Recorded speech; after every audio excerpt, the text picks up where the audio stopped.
vaksinasi ini terdiri dari 2 meja, nah meja 1 dan juga meja 2. Meja 1 terdiri dari meja pengecekan gula darah, suhu dan tekanan darah.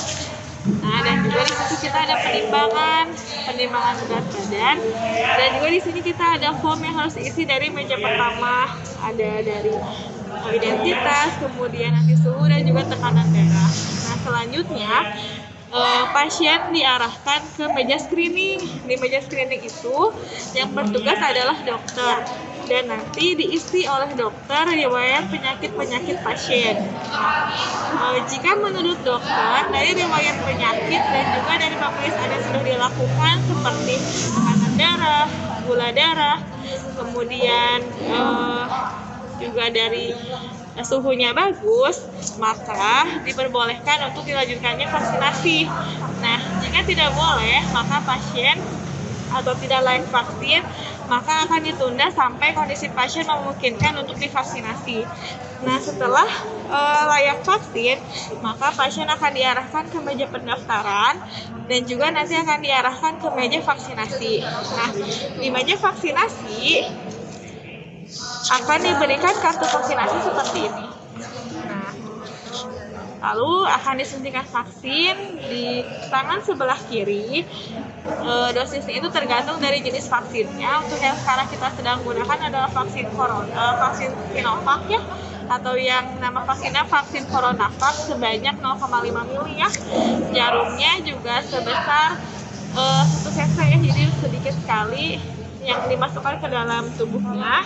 Nah, setelah disuntik, pasien membawa kartu vaksinnya untuk dibawa ke meja selanjutnya, dan juga kartu kendalinya ke meja 2 atau yang berisi adalah meja observasi dan juga meja entry.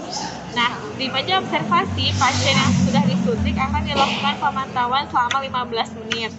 Nah, jika tidak ada keluhan, maka pasien dipersilakan pulang. Tapi jika ada keluhan, maka pasien akan ditangani dulu di sini.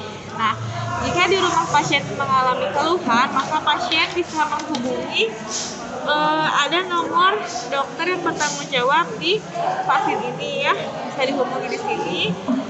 Dan juga sambil menunggu 15 menit, pasien akan dipanggil oleh bagian program BPM. BPM itu penyakit tidak menular ya. Jadi di sana kita akan ada pendataan mengenai riwayat penyakit pasien, terutama pada penyakit yang tidak menular seperti gula darah tinggi, dan juga nanti akan ditanya-tanya mengenai gaya hidup, dan juga diukur juga lingkar perutnya seperti itu.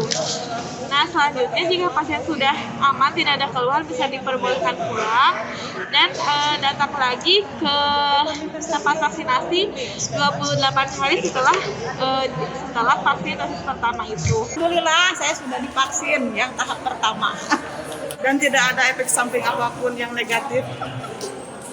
Dan bisa dilihat nanti ada di rencana dosis keduanya, tanggal dan juga tempatnya di sini disebutkan, atau tinggal menunggu pengumuman dari pemerintah setempat seperti itu.